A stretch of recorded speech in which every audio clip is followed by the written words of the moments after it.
Alors à l'étranger, comment ça se passe? Donc il y a des pays qui acceptent le marquage CE, typiquement la Suisse, la Turquie, certains pays d'Afrique, donc qui acceptent le marquage CE en tant que tel. Il y a des pays qui n'ont pas de règlement aussi vis-à-vis d'un marquage quelconque. Et puis bien sûr il y a des produits qui ont leur propre marquage, donc il y a le marquage par exemple FCC aux États-Unis, le marquage NOM au Mexique ou le marquage CCC en Chine. Et donc chaque pays a sa particularité. Par exemple en Chine, pour pouvoir importer un produit en Chine, eh bien, il faut passer par des essais dans un laboratoire reconnu par les autorités chinoises, et donc forcément c'est des laboratoires chinois. Donc il y a un certain protectionnisme. Voilà. Ce n'est pas le cas pour le marquage CE. Donc chaque pays ou zone géographique a sa particularité. Donc il y a des accords aussi qui sont passés entre les différents pays, donc on appelle des accords MRA.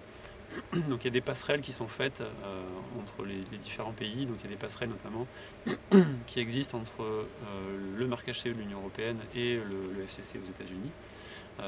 Et donc il y a des laboratoires ou des organismes dont c'est la spécialité et qui peuvent vous aider sur cette passerelle entre l'Union européenne et les États-Unis par exemple.